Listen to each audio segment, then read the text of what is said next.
मैं Shoaib Mohammed, assistant professor, government law college Bundi. आज हम बात करेंगे the transfer of property act 1882 की धारा 21 के बारे में। धारा 21 यानी सेक्शन 21 बात करता है कंटिंजेंट इंटरेस्ट के बारे में, समाश्रित हित के बारे में। समाश्रित हित क्या होता है उसके बारे में हम धारा 21 में चर्चा करेंगे। Where on a transfer of property an interest therein is created in favor of a person to take effect only on the happening of a specified uncertain event, or if a specified uncertain event shall not happen, such person thereby acquires a contingent interest in the property. Such interest becomes a vested interest in the former case on the happening of the event, in the later when the happening of the event becomes impossible. इसके जो exception है, अपवाद है, where under a transfer of property a person becomes entitled to an interest therein upon attaining a particular age, and the transfer also gives to him absolutely the income to arise from such interest become he reaches that age, so directs that the income or so much thereof as may be necessary to be applied for his benefit. Such interest is not contingent। यानी कि समाश्रित हित क्या होता है इसके बारे में हम धारा 21 में चर्चा करेंगे, जहाँ की संपत्ति अंतरण से उस संपत्ति में किसी व्यक्ति के पक्ष में हित विनिर्दिष्ट अनिश्चित घटना के घटित होने पर। जहाँ पर एक तो स्थिति ये होती है जब संपत्ति अ ने बी को ट्रांसफ़र कर दी बिना किसी शर्त के, तो वो संपत्ति बी में उसका जो हित है वो निहित हो जाता है। लेकिन अगर कोई शर्त है या फिर वो जो अंतरण है वो किसी अनिश्चित घटना के घटित होने पर या किसी अनिश्चित घटना के घटित न होने पर ही प्रभावी होगा, प्रभावी होने के लिए सृष्ट किया गया है, तो वहाँ ऐसा व्यक्ति एतद द्वारा उस संपत्ति में समाश्रित हित अर्जित करता है। यानी वो जो उस ए ने जो बी को प्रॉपर्टी अगर समाश्रित हित से दी गई है तो बी में उस प्रॉपर्टी का जो निहित हित उत्पन्न नहीं होता, वो निहित हित उत्पन्न कब होगा? उस विनिर्दिष्ट अनिश्चित घटना के घटित होने पर अथवा किसी विनिर्दिष्ट अनिश्चित घटना के घटित न होने पर। तो यानी समाश्रित हित का मतलब है कि समाश्रित हित पूर्ण हित नहीं होता, ये किसी कंडीशंस या घटना के घटित होने या नहीं घटित होने पर आधारित होता है। और अगर वो घटना घट जाती है या वो घटना घटित नहीं होती है तब जाकर ये समाश्रित हित जो है वो निहित हित में बदलता है। ऐसा हित पूर्व कथित दशा में उस घटना के घटित होने पर, यानी ऐसा समाश्रित हित जो किसी घटना के घटित होने पर निहित हित में बदलता है या पूर्ण हित में बदलता है, तो इस प्रकार का जो समाश्रित हित होता है वो किसी हित पूर्व कथित उस घटना के घटित होने पर, यदि वो घटित होने पर है किसी घटना के, तो जब वो घटना घटित हो जाती है तब वो हित निहित हित हो जाता है। और पश्चात कथित दशा में उस घटना का घटित होना असंभव होने पर, या वो किसी घटना के वो जो प्रॉपर्टी का ट्रांसफ़र है वो अनिश्चित घटना के घटित न होने पर है, तो या तो वो घटना न हो या उस घटना का जो घटित होना है वो असंभव हो जाए। अगर वो घटना का घटित होना असंभव हो जाता है तो वो सामने वाला व्यक्ति उसके अंदर निहित हित प्राप्त कर लेता है। यानी ए ने बी को एक संपत्ति अंतरित की और उसने बोला कि ये इस घटना के घटित होने पर तुझे मिल जाएगी, तो वो अगर घटना घटित हो जाती है तो बी का उस संपत्ति में निहित हित हो जाता है। या ए ने ये बोला कि ये प्रॉपर्टी आपको ट्रांसफ़र की जाती है, लेकिन अगर वो घटना घटित नहीं होने पर ही ये आपको प्रॉपर्टी मिलेगी। तो अगर वो घटना घटित नहीं होती या उस घटना का घटित होना असंभव हो जाता है तो बी के अंदर बी का उस प्रॉपर्टी में निहित हित उत्पन्न हो जाता है। इसके अपवाद हैं जहाँ की संपत्ति के अधीन कोई व्यक्ति उस संपत्ति में किसी हित का हकदार कोई विशिष्ट आयु प्राप्त करने पर हो जाता है, या संपत्ति अंतरण के समय जो ए ने बी को संपत्ति अंतरित की और बी को बोला कि आप निश्चित आयु प्राप्त करने पर इस संपत्ति का आपको हकदारी मिलेगी या आप इस संपत्ति का हकदार बनोगे, तो अंतरक उसको वह आय की आत्यंतिक कर देता है और अंतरक जो ट्रांसफरर है वो आय भी उसके नाम कर देता है जो उसके वह आयु प्राप्त करने से पहले ऐसे हित से उत्पन्न हो। यानी जैसे मान लो 15 वर्ष के हो गए आप, तब आपको ये संपत्ति, आप इस संपत्ति के हकदार होगो, इस शर्त के आधार पर इस संपत्ति में आपको अंतरित करता हूँ। तो और उसकी जो आय है 15 वर्ष तक जब आपकी एज होगी तो उसके आय उसको संचय करके और ये निर्देश देता है कि आय का उसमें उतनी जितनी आवश्यक हो उसके फायदे के लिए उपयोजित की जाए। वहाँ ऐसा हित समाश्रित हित नहीं होगा, समाश्रित हित नहीं होगा, वो निहित हित होगा। यानी कि जहाँ की संपत्ति अंतरण के अधीन कोई व्यक्ति उस संपत्ति में से किसी हित का हकदार कोई विशिष्ट आयु प्राप्त करने पर हो जाता है और अंतरक उसको वह आय भी अन्यंतिकित कर देता है जो उसके वह आयु प्राप्त करने से पहले ऐसे हित से उद्भत हो। यानी 15 साल की आयु प्राप्त करने से पहले जो इनकम होगी वो भी उस जो 15 वर्ष की उम्र वो बच्चा प्राप्त करेगा तब वो प्रॉपर्टी जाएगी और ये सारी इनकम भी उसको चली जाएगी। या ये निर्देश दे देता है कि इससे जो प्रॉपर्टी से जो भी फ़ायदा होगा उसका जो वो इसकी देख रेख या उसके खर्चे में इस्तेमाल किया जाएगा, या जितना आवश्यक हो उस बच्चे के 15 वर्ष की आयु तक जब वो प्राप्त करेगा उसके फ़ायदे के लिए उपायोजित की जाएगी उस संपत्ति से होने वाली आय। तो वहाँ पर ऐसा हित समाश्रित हित नहीं कहलाएगा, वो निहित हित होगा। अब हम बात करते हैं समाश्रित हित की डिटेल में। किसी संपत्ति के अंतरण द्वारा सृष्ट किया गया हित समाश्रित हित तब होगा जबकि उसका सृष्ट होना किसी विनिर्दिष्ट अनिश्चित घटना के घटित होने अथवा न होने पर निर्भर करता है। यानी समाश्रित हित तब होता है जब इस प्रकार का अंतरण किया गया हो जिसका वो अंतरण तभी प्रभावी होगा जब कोई अनिश्चित घटना घटित हो जाएगी, अनिश्चित घटना घटित नहीं होगी या उसका घटित होना असंभव हो जाता है। इसका अभिप्राय यह हुआ कि यदि किसी संपत्ति के हित का अंतरण किसी पूर्ववर्ती शर्त पर निर्भर करता है तो ऐसा हित जब तक समाश्रित माना जाएगा जब तक कि इस पूर्ववर्ती शर्त की पूर्ति नहीं की करती गई है। अगर पूर्ववर्ती कोई शर्त लगा दी गई है तो वो शर्त को पूरा करना आवश्यक है। जब वो शर्त पूरी हो जाती है तो समाश्रित हित निहित हित में बदल जाता है। इस प्रकार समाश्रित हित दो प्रकार से हो सकता है, स्वीकारात्मक घटना पर आश्रित हित और दूसरा नकारात्मक घटना पर आश्रित हित। दो प्रकार है समाश्रित हित के। यानी स्वीकारात्मक घटना पर आश्रित हित क्या किसे कहेंगे? Interest dependent on affirmative event किसे कहेंगे? जब किसी संपत्ति का हित किसी विनिर्दिष्ट अनिश्चित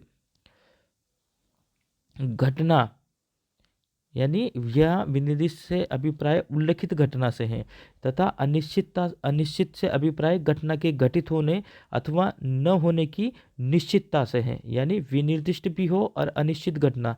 विनिर्दिष्ट तो वो जिसका अभिप्राय जिसके बारे में बात की गई है उस घटना के बारे में, और अनिश्चित का मतलब वो घटना घटित भी हो सकती है और नहीं भी घटित हो गई है।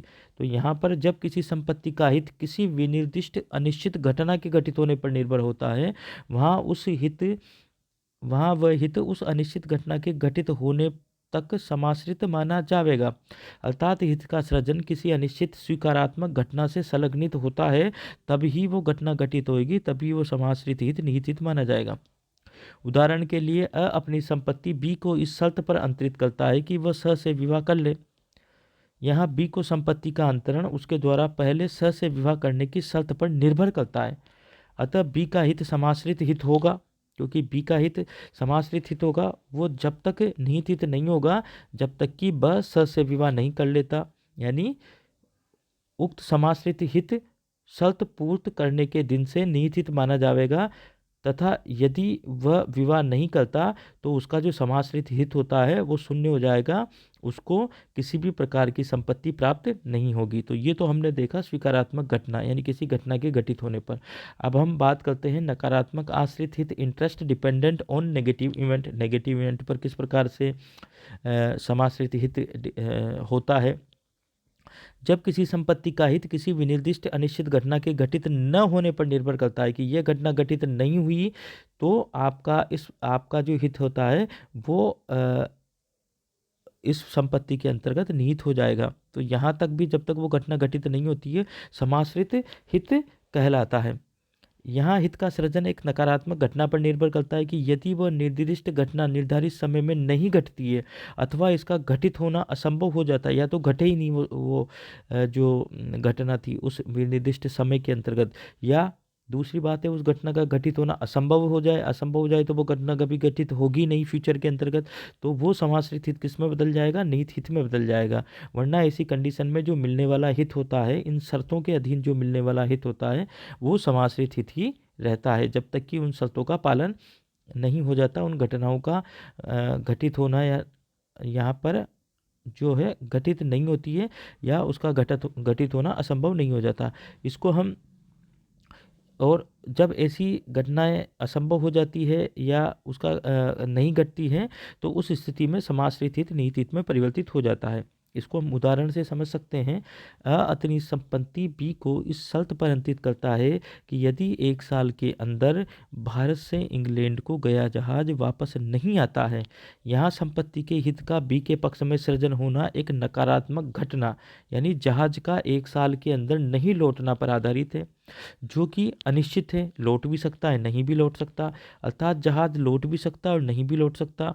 यदि जहाज 1 साल के अंदर नहीं लौटता, ये तो कंडीशन होगी कि नकारात्मक घटना के अंदर 1 साल की कंडीशन थी और ये घटना घटित नहीं हुई, यानी जहाज 1 साल के अंदर नहीं लौटा अथवा समुद्री तूफान के अंदर नष्ट हो गया तो उसकी लौटने की संभावना रहेगी नहीं, क्योंकि उसका लौटना असंभव हो जाएगा। तो इस स्थिति में क्या होगा कि ये जो समाश्रित हित था वो निहित हित में बदल जाएगा।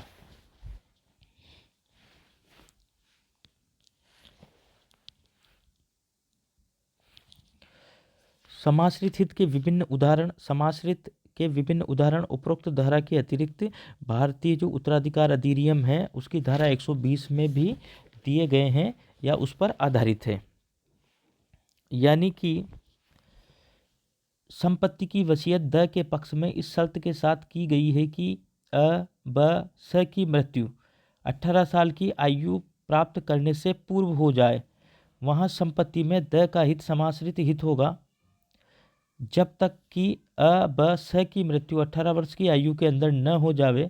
यदि उसकी मृत्यु 18 साल की आयु के अंदर हो जाती है तो उक्त हित निहित हित में परिवर्तित हो जाएगा, और यदि नहीं होगी तो उक्त समाश्रित हित शून्य हो जाएगा। यानी ए ने प्रॉपर्टी जो है वो डी के नाम कर दी है। एक व्यक्ति ने प्रॉपर्टी डी के नाम कर दी है और बोला है कि अगर ए बी और सी की मृत्यु 18 साल से पहले हो जाती है तो ये जो प्रॉपर्टी है वो आपको मिल जाएगी। अब यहाँ पर जो हित है वो समाश्रित हित है डी का इस प्रॉपर्टी के अंदर, और यदि ए बी और सी की मृत्यु 18 वर्ष से अंदर हो जाती है तो जो डी का जो समाश्रित हित है वो निहित हित में बदल जाएगा। एक संपदा अ को इस दशा में अंतरित की जाती है कि वह 18 साल की उम्र प्राप्त करे, और अ को अंतरित किया गया हित समाश्रित हित होगा जब तक कि वो 18 साल की उम्र प्राप्त नहीं कर लेता। यहाँ पर जो ए ने बी को ट्रांसफ़र संपत्ति की और बोला कि आपको ये जो संपत्ति है वो 18 वर्ष की आयु में प्राप्त होगी, तो यहाँ पर जो हित है वो समाश्रित हित है जब तक वो 18 साल की आयु प्राप्त नहीं कर लेता, और जिस दिन वो 18 साल की आयु प्राप्त कर लेता है वो हित निहित हित हो जाता है। एक संपदा का अंतरण अ को जीवन काल के लिए, उसकी मृत्यु के उपरांत बी को यदि वह जीवित रहता है, एवं यदि बी जीवित नहीं रहता तो स को दिया जाता है। यानी एक संपदा का अंतरण ए को तो जीवन काल के लिए दिया जाता है और उसकी मृत्यु के उपरांत बी को, और यदि वह जीवित रहता है, और यदि बी जीवित नहीं रहता तो स को दिया जाता है। वसीयतकर्ता की मृत्यु पर अ ब स तीनों जीवित थे।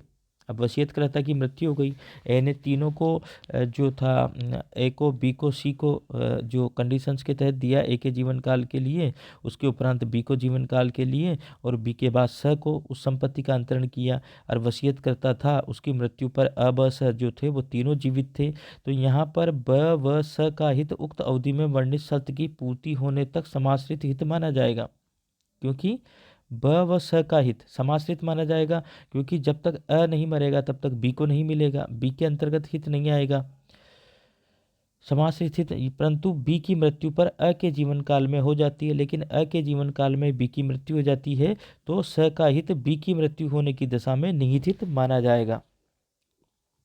लेकिन अ के जीवन काल में बी की मृत्यु हो जाती है तो अ के जीवन काल में हो जाती है तो स का हित जो है बी की मृत्यु होने की दशा में निहित हित यहाँ पर माना जाएगा।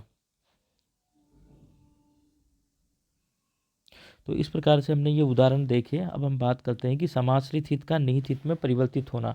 समाश्रित हित जो होता है वो निहित हित में कब परिवर्तित होता है? Conversation of contingent interest into vested interest अधिनियम की जो धारा 21 है, 21 के अनुसार निम्नलिखित दशाओं में एक समाश्रित हित निहित हित में परिवर्तित हो जाता है। अधिनियम की धारा 21 के अनुसार जो कंडीशंस दी गई हैं, तो उसके अनुसार हम उनके बारे में चर्चा करेंगे कि किन परिस्थितियों में जो कंटिंजेंट इंटरेस्ट होता है वो निहित हित में परिवर्तित हो जाता है। पहला, जब कोई समाश्रित हित किसी विनिर्दिष्ट अनिश्चित घटना के घटित होने पर निर्भर करता है कि कोई अनिश्चित घटना जब घटित होगी तो उस घटना के घटित होने पर निहित हित में परिवर्तित हो जाता है। अगर कोई जो अंतरण है वो किसी अनिश्चित घटना के घटित होने पर निर्भर करता है, समाश्रित हित, तो जब वो तो इस प्रकार की घटना के घटित होने पर क्या होगा कि वो जो समाश्रित हित होता है वो निहित हित में परिवर्तित हो जाता है। दूसरी कंडीशन हम देखेंगे, जब कोई समाश्रित हित किसी विनिर्दिष्ट अनिश्चित घटना के घटित न होने पर निर्भर हो, वहाँ वह हित उस घटना के घटित न होने पर, यानी कोई समाश्रित हित इस बात पर निर्भर करता है कि जब कोई घटना घटित नहीं होगी तो वो निहित हित में बदल जाएगा, या फिर उस घटना का जो घटित होना है या तो वो नहीं हुई या उस घटना का घटित होना असंभव हो गया, तो निहित हित में परिवर्तित हो जाएगा। जैसा कि हमने देखा था कि अ ने बी को वसीयत की थी कि बी यदि वसीयतकर्ता की मृत्यु से 3 साल के अंदर विवाह नहीं करता तो बी को प्राप्त समाश्रित हित निहित हित में बदल जाएगा। और इसी प्रकार से जो वसीयतकर्ता ने कहा था कि बी यदि वसीयतकर्ता की मृत्यु से 3 साल के अंदर विवाह नहीं करेगा, तो यहाँ पर बी ने 3 साल तक विवाह नहीं किया वसीयतकर्ता की मृत्यु होने के बाद में, तो बी का जो उस संपत्ति के अंदर जो हित था वो निहित हित में बदल जाएगा। यदि इसी प्रकार उदाहरण में अंतरणकर्ता ने बी का विवाह स से नहीं करने को कहा है, बी का विवाह ये कहा गया है कि आप स से विवाह नहीं करोगे, तो उस दशा में जब बी के विवाह करने से पूर्व स की मृत्यु 3 साल के अंदर हो जाती है, तो यहाँ बी का स से विवाह करना असंभव हो गया। अतः स की मृत्यु पर यह समाश्रित हित निहित हित में परिवर्तित हो जाएगा। यानी 2 प्रकार से हमने देखा कि समाश्रित हित जो निहित हित में बदल जाएगा। पहला हमने देखा था अनिश्चित घटना के घटित होने पर, जब घटना घटित हो जाती है तो समाश्रित हित निहित हित में बदल जाता है। और जब कोई अनिश्चित घटना के घटित न होने पर या उस घटना का घटित होने में असंभव होने पर, जिसका हमने उदाहरण देखा कि वसीयतकर्ता ने बी से बोला कि अगर आप 3 साल तक विवाह नहीं करते तो ये संपत्ति मैं आपको ये संपत्ति ट्रांसफ़र करता हूँ यदि आप 3 वर्ष तक विवाह नहीं करते तो बी 3 वर्ष तक विवाह नहीं करता तो उसका जो निहित हित है संपत्ति के अंदर, समाश्रित हित है संपत्ति के अंदर, वो निहित हित में बदल जाएगा। और यदि वसीयतकर्ता, दूसरे उदाहरण से हम समझ सकते हैं कि घटना का असंभव होने पर समाश्रित हित निहित हित में कब बदलता है, जब वो समाश्रित हित किसी घटना के घटित नहीं होने पर निर्भर करता है। तो दूसरा उदाहरण हम देखेंगे कि जब वसीयतकर्ता ने अपनी संपत्ति बी को इस शर्त के साथ अंतरित की कि वो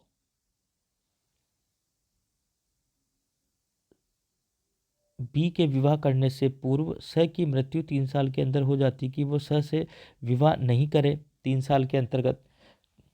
जब वसीयतकर्ता ने बी को अपनी संपत्ति अंतरित की कि वो 3 साल तक स से विवाह नहीं करें। अब जो स की मृत्यु 3 वर्ष के पहले ही हो जाती है, तो अब ये यहाँ पर असंभव हो गया कि बी स से विवाह करें 3 वर्ष के स से विवाह नहीं करे 3 वर्ष के अंतर्गत, क्योंकि 3 वर्ष तक वो नहीं करता तो समाश्रित हित जो है वो निहित हित में बदल जाता। लेकिन अब जो 3 वर्ष के बाद भी या 3 वर्ष के पहले भी जो बी का स से विवाह करना था वो असंभव हो गया है, क्योंकि स की मृत्यु यहाँ पर हो गई है। अब बी स से विवाह नहीं कर सकता, तो यहाँ पर भी इस कंडीशन में भी जो समाश्रित हित है वो निहित हित में बदल जाएगा, क्योंकि घटना का घटित होना असंभव हो गया। क्योंकि यहाँ पर जो वसीयत करता था उसने कहा था कि बी जो है वो सी से 3 साल के अंतर विवाह नहीं करेगा, तो ये संपत्ति आपको अंतरित हो जाएगी, या मैं आपको ये संपत्ति इस शर्त के आधार पर अंतरित करता हूँ। तो चूँकि या तो बी जो है वो स से 3 वर्ष तक विवाह नहीं करें, या फिर स की मृत्यु जो है वो 3 वर्ष के पहले ही हो जाए, तो असंभव हो जाएगा बी का स से विवाह करना। तो इस प्रकार से ये जो समाश्रित हित है वो निहित हित में बदल जाएगा। तो इस प्रकार से हमने इस वीडियो में समाश्रित हित के बारे में चर्चा की, और इससे अगले वीडियो में हम समाश्रित हित के जो अपवाद हैं उसके बारे में हम चर्चा करेंगे। Thank you.